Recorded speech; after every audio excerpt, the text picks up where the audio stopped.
بعد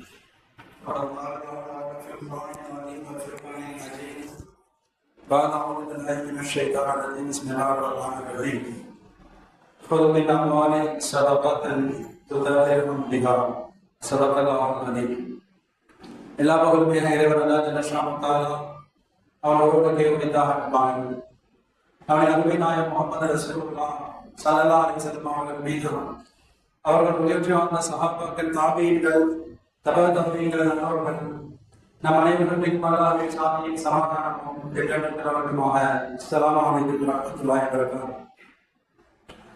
அல்லாஹ் தஆலாவின் ஆசீர்வாதம் பெறுவதற்காக மகத்தான ரமலான் மாதத்தின் முதல் 10 நாட்கள் நாளையோடு நம்மை விட்டு விடைபெற்று செல்லக்கூடிய நிலையில் அடுத்த 2வது 10 நாளை நாம் அடையப்பட்டிருக்கிறோம். அல்ஹம்துலில்லாஹ்.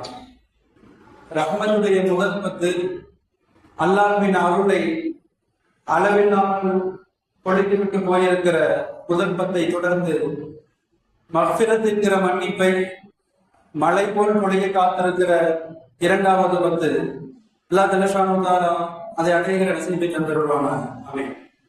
கண்ணியமிக்கவர்களே, பொதுவா 2வது 10 மஃபிரத் மன்னிப்பை வழங்குகிற ஒரு 10. அல்லாஹ் ஜல்ல ஷானஹு தஆலா கணக்கில்லாமல் அடியார்களுக்கு மன்னிப்பை வழங்குவதற்கு காத்திருக்கிறார். எனவேதான் இந்த ரமலான் மாதத்தில் செய்கிற ஒவ்வொரு அமல்களிலும் மன்னிப்பு காத்திருக்கிறது. நபிகள் ஸல்லல்லாஹு அலைஹி வஸல்லம் சொல்கிறார்கள், மன் ஸாம ரமலான ஈமானன் வ இஹ்திஸாபா உஃபிர லஹு மா தகத்தம மின் தன்பி. ரமலானில் யார் நோன்பு நோக்கிறார்களோ ஈமானோடும் நன்மையை ஆதரவு வைத்து நான் என் வசிக்கும் தாகத்திற்கும் என் களைப்பிற்கும் அல்லாஹ் மகத்தான கூலியை தருவான் என்கிற உற்சாகத்தோடு இப்ப நன்மையை நாடி யார் நோன்பு நோக்கிறார்களோ அவர்கள் பாவங்கள் மன்னிக்கப்படுகிறது என்கிறார்கள் நபிகள் ஸல்லல்லாஹு அலைஹி வஸல்லம். நோன்பு மட்டுமல்ல, ரமலானின் விசேஷமான அமலான இந்த தராபீஹ் தொழுகை, அதை குறித்து நபிகள் ஸல்லல்லாஹு அலைஹி வஸல்லம் சொல்லுகிறார்கள், மன் காம ரமலான ஈமானன் வ இஹ்திஸாபா உஃபிர லஹு மா தகத்தம மின் தன்பி. ரமலானில் யார் நின்று வணங்குகிறார்களோ, இரவு நேரங்களில் தராபீஹ் தொழுகை நின்று வணங்குகிறார்களோ அவர்களின் எல்லா பாவங்களும் மன்னிக்கப்படுகிறது என்கிறார்கள் நபிகள் ஸல்லல்லாஹு அலைஹி வஸல்லம். இப்ப நோக்கிற நோன்புகளாகட்டும், சிறப்பான தராபீஹ் தொழுகைகளாகட்டும், பாவங்களை மன்னிப்பதற்கு அல்லாஹ் ஒரு அற்புதமான வாய்ப்பாக தந்திருக்கிறார்.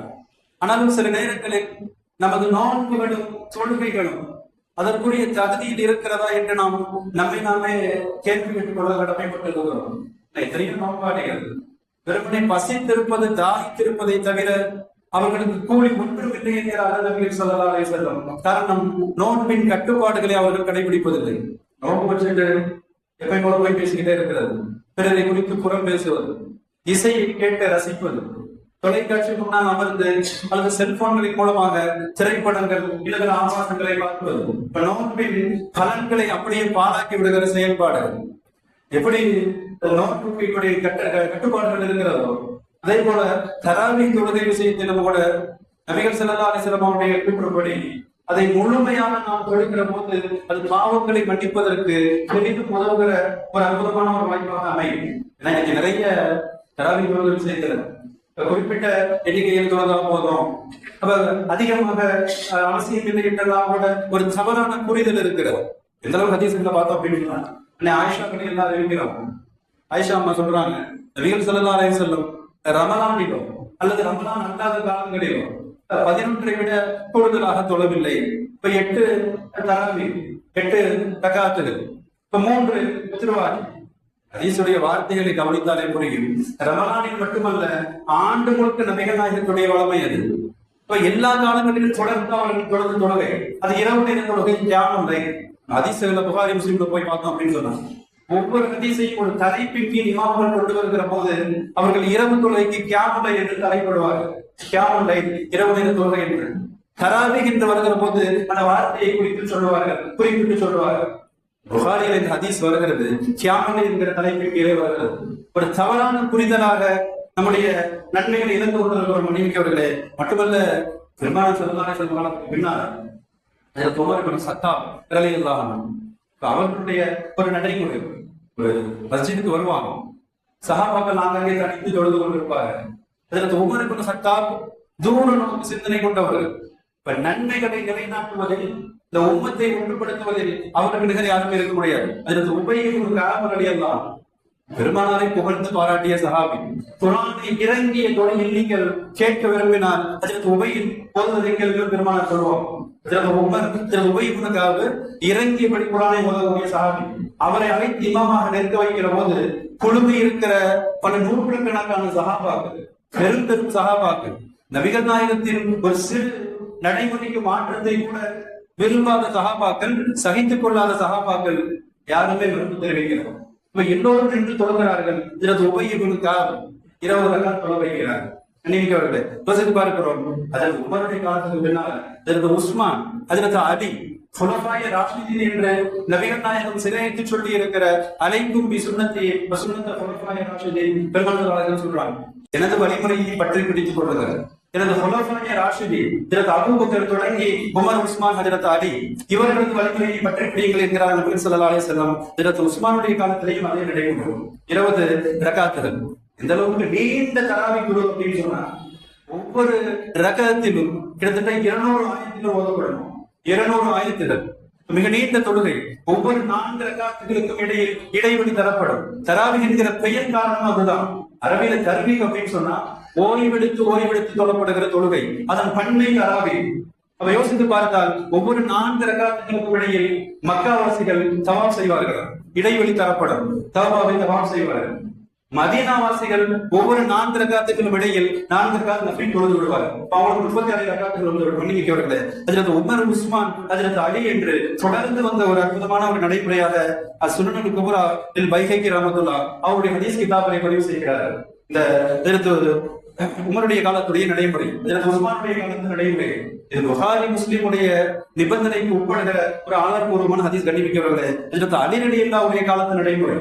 இதற்கு அலி ஹுசைன் இப்னு அலி அறிவிக்கிறாங்க, ஹஜ்ரத் அலி யாரை தராவிற்கு நியமிக்கிறார்களோ, இமாமாக நியமிக்கிறார்களோ அவர்களுக்கு உத்தரவிடுவார்களாம், நீங்கள் 20 ரக்காத்துகள் தொழ வைக்க வேண்டும் என்று சொல்லி. ஹஜ்ரத் அலி ரலியல்லாஹுடைய காலத்தில் அதே மாதிரிதான் மிக நீண்ட தொழுகை இறுதியாக வித்தது. இப்ப தொடர்ந்து வழியாக வருகிற ஒரு நடைமுறை கண்டிப்பிக்கிறவர்களே. அப்துல்லாஹ் இப்னு மஸ்ஊத் ரலியல்லாஹு மிக பிரபலமான சஹாபி. நபிகள் ஸல்லல்லாஹு அலைஹி வஸல்லம் அவர்கள் காலடிகளை சுமக்கிற பெருமை கொண்ட ஒரு சஹாபி. பெருமானாரின் பணிவிடை ஹஜ்ரத் அப்துல்லாஹ் இப்னு மஸ்ஊத் நபிகள் நாயகத்தின் விசேஷ துஆவை பெற்ற சஹாபி இப்னு மஸ்ஊத். பெருமானார் விசேஷமா துஆ செய்வாங்க, யா அல்லாஹ் இப்னு மஸ்ஊதுக்கு நீ இந்த ஃபிக்ஹ் என்கிற அந்த குர்ஆன் ஹதீஸுடைய விளக்கங்களை நீ கற்றுத் தருவாயாக, மார்க்க சட்டங்களில் அவரை நிபுணராக்குவாயாக என்கிற நபிகள் நாயகத்தின் துஆவை பெற்ற அப்துல்லாஹ் இப்னு மஸ்ஊத் அவர்களது தராவீஹ் குறித்து வருகிறது. கான யுஸல்லி 20 ரக்கா, 20 ரக்காத்துகள் தொழ வைப்பார்களாம். வயூத்திரு பிஸலாஸ், இறுதியாக 3 ரக்காத்துகள் வித்ர். நினைவுகிறவர்களே, யோசித்து பார்க்கிறோம். இப்போ ஒட்டுமொத்தமாக சஹாபா பெருமக்களின் இஜ்மா என்கிற ஒருமித்த கருத்து வேறுபாடுகள் இல்லாத ஒரு ஒத்த கருத்தாக சொன்னால் முழுமையாக 20 ரக்காத்துகள் தொழுதிருக்கிறார்கள். பின்னால் வந்து ஐமே அர்பாக்கள் அபூ ஹனீஃபா தொடங்கி 4 பெரும் இமாம்களின் கருத்து, அவர்களது தீர்ப்பு முழுமையாக 20 ரக்காத்துகள் தொழப்படும். இந்த ஹதீஸ் அறிவிக்க ஆயிஷாவுடைய ஹதீஸ் புகாரி ரஹ்மத்துல்லாஹ். இந்த புகாரிக்கு விரிவுரை எழுதுகிற அல்லாமா இப்னு ஹஜர் அஸ்கலானி ரஹ்மத்துல்லாஹ் மிகப்பெரிய மார்க்கமே. புகாரியின் விரிவுரையில புகாரி ரஹ்மத்துல்லாஹ்வின் நடைமுறை இப்படி எழுதுகிறார்கள். புகாரி ரஹ்மத்துல்லாஹ் ரமலான் காலங்களில் 20 ரக்காத்துகள் மாணவர்களுக்கு தொழ வைப்பார்கள். இந்த ஹதீஸை அறிவிக்கிற அவர்களது நடைமுறை 20 ரக்காத்துகள் தொழ வைப்பாங்க. நடிக்கிறவர்கள் யோசித்து பார்க்கிறோம். பாவங்களை மன்னிப்பதற்கு அல்லாஹ் தயாராக இருக்கிறார். நன்மைகளில் நாம் குறைவு செய்கிற போது வருகிற பாவங்களை கொண்டு குறைவு ஏற்பட்டு விடக்கூடாது. கண்ணிமிக்கவர்களே, அல்லாஹ் ஜல்லஷானு தஆலா நோன்பின் மூலமாக பாவங்களை மன்னிக்கிறான், தொழுகைகளின் மூலமாக தராவின் மூலமாக பாவங்களை மன்னிக்கிறான். அல்லாஹ் ஜல்லஷானு தஆலா குறிப்பா இந்த ரமலான் காலங்கள்ல ஒரு வசனத்தில் அல்லாஹ் குறிப்பிடுகிறான், சுத்மின் அம்வாலிஹி ஸதகத்தன். நபியே நாயகமே, நீங்கள் இந்த செல்வந்தர்களிடமிருந்து அவர்கள் செல்வத்துக்குரிய ஜகாத்தை எடுத்துக் கொள்ளுங்கள். ஜகாத்தை நீங்கள் எடுத்துக் கொள்ளுங்கள். சுதர்ஹீரஹும் பிஹா, அது அவர்களை பரிசுத்தப்படுத்தும், பாவங்களை விட்டு அவர்களை தூய்மைப்படுத்தும். இப்ப நம்ம ரமலானில் தருகிற ஜகாத்துகள், சதகாக்கள், தான தர்மங்கள் 3வது அம்சமாக பாவங்களை விட்டு தூய்மைப்படுத்தும். பாவங்கள் மன்னிக்கப்படுவதற்கு ஜகாத்துகள் தரப்பட வேண்டும். மன்னிக்கவர்களே, பொதுவாக ஜகாத்தை பொறுத்த வரைக்கும் இந்த உம்மத் சமுதாயம் மிகுந்த ஒரு பலவீனமான ஒரு விழிப்புணர்வு இல்லாத நிலையில இருந்து கொண்டிருக்கிறோம். முன்னோர்கள் சொல்லுவாங்க, இந்த உம்மத் ஜகாத்தை முறையாக கணக்கிட்டு ஆண்டுக்கு ஒரு முறை முறையாக பங்கிட்டு தந்தால் இந்த சமுதாயத்தில் ஏழைகள் இருக்க மாட்டார்கள். தன்னிறைவான சமுதாயமாக மாறி போகும். ஜகாத் நடைமுறை ஏன் தெரியுமா? இந்த உம்மத் தன்னிறைவான சமுதாயமாக மாறுவதற்கு. அதே மாதிரி சொத்து பங்கீடு, இப்ப தாயோ தந்தையோ இருந்ததற்கு பின்னால் அவர்களுக்கு சொத்துக்கள் முறையாக பங்கிடப்பட்டால் இந்த உம்மத் தன்னிறைவான சமுதாயமாக மன்னிவிட்டவர்களே. ஜகாத்து பொறுத்த வரைக்கும் நிறைய மசாயில்கள், நீண்ட நேரங்களில் சொல்லப்பட வேண்டிய மசாயில்கள். சுருக்கமாக நாம் சில விஷயங்களை தெரிந்தாக வேண்டும். ஹிஜ்ரி 2ஆம் ஆண்டு ரமலான் நோன்பு கடமையாகிறது, ஜகாத்தும் கடமையாகிறது. அடுத்தடுத்து ரமலான் நோன்பு ஹிஜ்ரி 2ல கடமை, ஜகாத்தும் கடமை. கண்டிப்பாக ஜகாத் என்கிற வார்த்தையை அர்த்தம் தெரியுமா? தூய்மைப்படுத்தக்கூடியது. முறையாக கணக்கிட்டு இருக்கிற அந்த செல்வத்திற்கு ஜகாத் தந்துவிட்டால் எஞ்சி இருக்கிற செல்வம் தூய்மையாகி போகும். ஜகாத் தரல அப்படின்னு சொன்னா அது ஒட்டுமொத்த செல்வம் அழுக்காகி போகும், நஜீஸாகி அசுத்தமாகி போகும். கண்டிப்பார்களே, மட்டுமல்ல ஜகாத் என்கிற வார்த்தை இன்னொரு அர்த்தம் இருக்குது, வளர்ச்சி என்கிற அர்த்தம். இப்ப நாம் கஞ்சத்தனம் இல்லாமல் அதை உரியவர்களுக்கு எடுத்து தந்தால் இருக்கிற செல்வத்தில் வளர்ச்சி ஏற்படும், பறக்கத்து ஏற்படும். தராமல் தடுத்து கொண்டால் ஏதோ ஒரு விதத்தில் அதை அழித்து போகும். கண்டிப்பார்களே, ஆக ஜகாத் மார்க்கத்தின் கட்டாய கடமையாகும். ஜகாத்தை பொறுத்த வரைக்கும் மிக முக்கியமாக சில மசாயில்கள். ஜகாத் எந்தெந்த பொருட்களில் தரப்பட வேண்டும் அப்படின்னு சொன்னா நாம் பிரபலமாக அறிந்திருக்கலாம். தங்கம் வெள்ளியில் ஜகாத் ஒன்று, தங்கம் வெள்ளி. அது மாதிரி இந்த வியாபாரத்திற்கு வைத்திருக்கிற பொருட்கள், வியாபார சரக்குகளுக்கு ஜகாத் உண்டு. அதே மாதிரி ஜகாத்தை பொறுத்தவரை கால்நடைகள், கால்நடை வளர்ப்பவர்கள் கால்நடைகளில் ஜகாத் உண்டு. விவசாய விளை பொருட்களுக்கு ஜகாத் உண்டு. இந்த பொருட்களுக்கு எல்லாம் ஆண்டிற்கு ஒரு முறை ஜகாத் கணக்கிட்டு தரப்பட வேண்டும். அதே மாதிரி ஜகாத் தரணும் அப்படின்னு சொன்னா அது வளரக்கூடிய பொருளாக இருக்க வேண்டும். நல்ல லாபம் தரக்கூடிய, தொடர்ந்து வருமானம் தரக்கூடிய பொருளாக இருந்தால் அதற்கு ஜகாத் உண்டு. உதாரணமா வசிக்கிற வீட்டிற்கு ஜகாத் இல்லை, சொந்தமா வீட்டு கட்டி இருக்கிறார், கோடி மதிப்பு இருந்தாலும் கூட அது வேலை வளர்த்து போறதில்லை, அவர்கள் பயன்பாட்டிற்காக வைத்திருக்கிறார். இப்ப வீட்டிற்கு அல்லது சொந்த உபயோகத்திற்கு இடம் வாங்கி வைத்திருக்கிறார், பிளாட்டுகள் வாங்கி வைத்திருக்கிறார், சொந்த பயன்பாட்டிற்கு, அதற்கு ஜகாத் இல்லை. கண்ணிமிக்கவர்களே, மூன்றாவதாக ஜகாத் கடமையாகும் அப்படின்னு சொன்னா அடிப்படை தேவை, உணவு, உடை, இருப்பிடம், இவருக்கும் இவரது குடும்பத்திற்கும் அத்தியாவசிய தேவை போக எஞ்சி இருக்கிற தொகையில் ஜகாத் அளவுக்கு நிசாப் வந்தால் இவர் ஜகாத் தர வேண்டும். நான்காவதாக கடனை விட கடன் போக இருக்கிற தொகை ஜகாத் அளவுக்கு வரும்.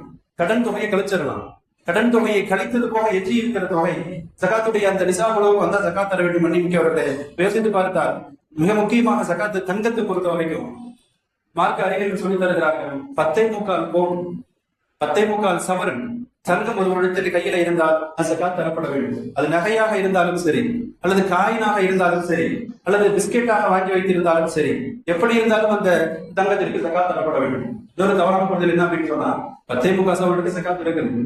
ஒருவர் 20 பவுன் வச்சிருக்கிறார், 10.25 கழித்து விட்டு எஞ்சி இருப்பதற்கு ஜகாத் அப்படிங்கிறது இல்ல, ஒட்டுமொத்தமாக தரப்பட வேண்டும். 20 சவரன் அப்படின்னு சொன்னா 20 சவரனுக்கும் இன்றைய மதிப்பில், மார்க்கெட் மதிப்பில் என்ன ரேட்டோ அது பணமாக மாற்றப்பட்டு ஜகாத்தாக தரப்பட வேண்டும். நகையாக தந்தாலும் கூடும், பெண்கள் பொறுத்தவரைக்கும் நகையை தரப்பட்டாங்க.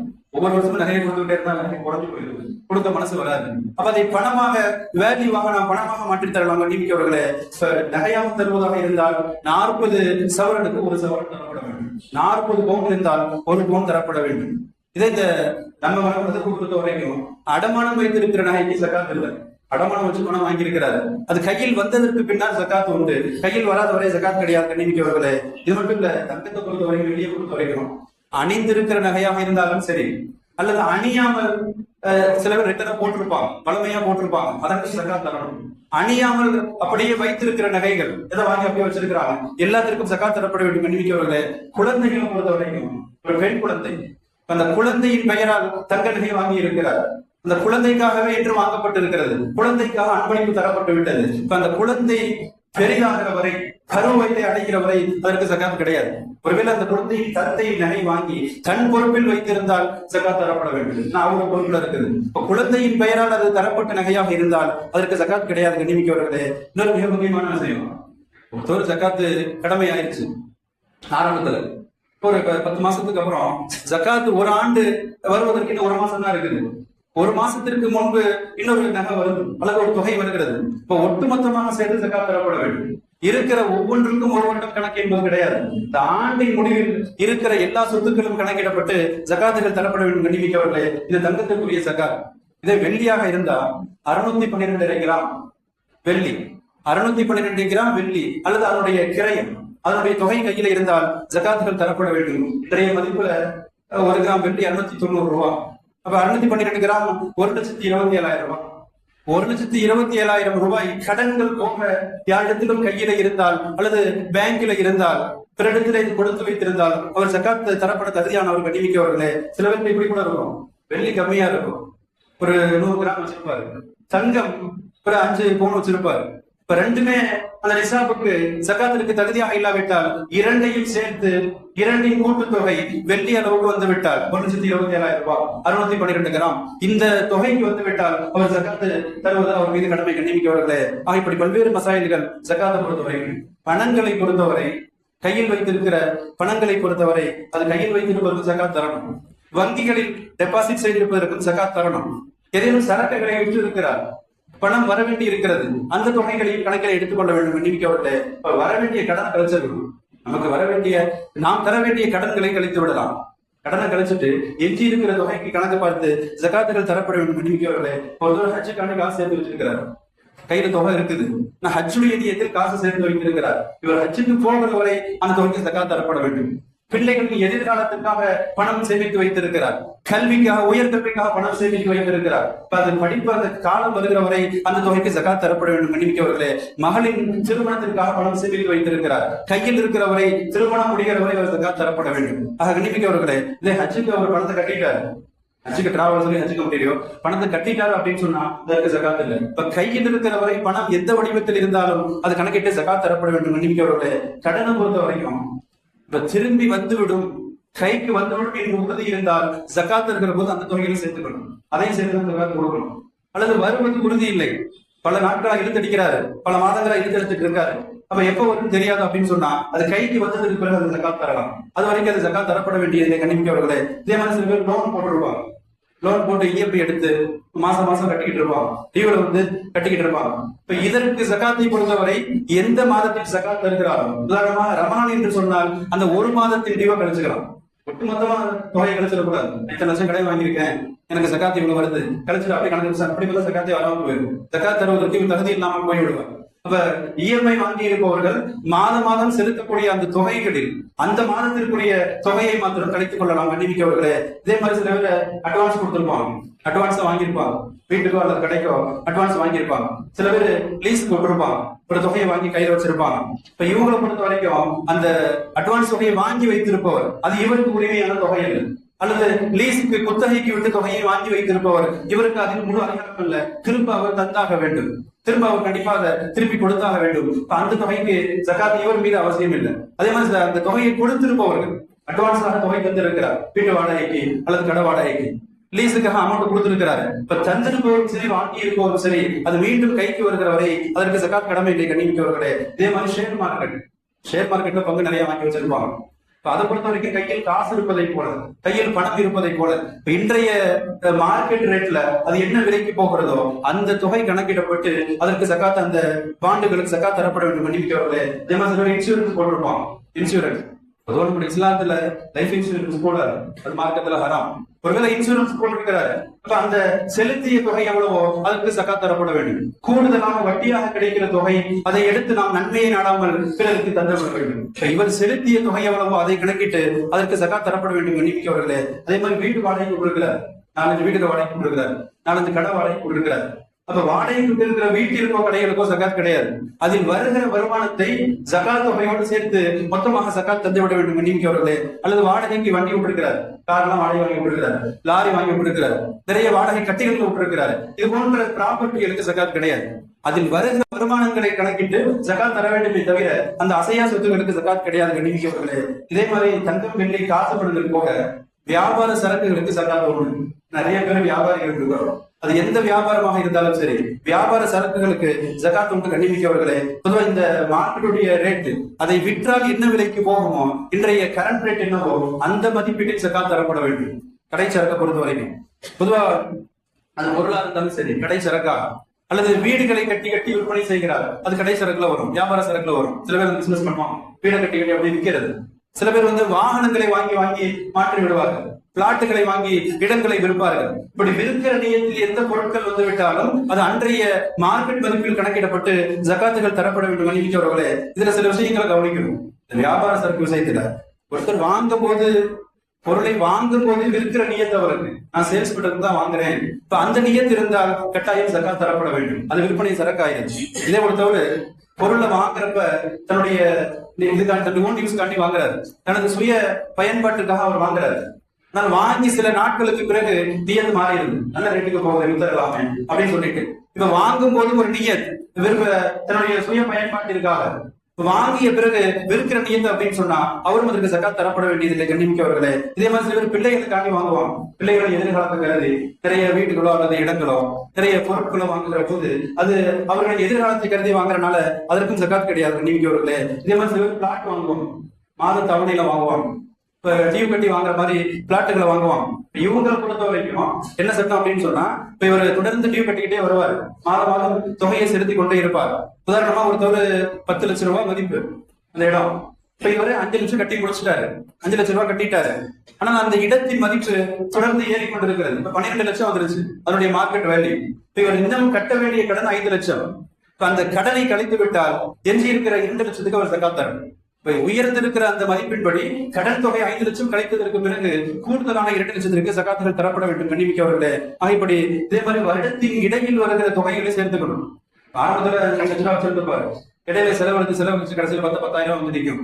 இதே ஜகாத் தருவதற்கு ஒரு மாதத்திற்கு முன்பு ஒரு பெரிய தொகை வந்திருக்கும். இப்போ ஒட்டுமொத்தமாக எல்லா தொகைகளையும் சேர்த்து ஆண்டின் முடிவில் ஜகாத் தரப்பட வேண்டும். கண்ணிமிக்கவர்களே, மிக முக்கிய என்பதில் ஜகாத் பொறுத்த வரைக்கும் நியத் வைத்து தரப்பட வேண்டும்.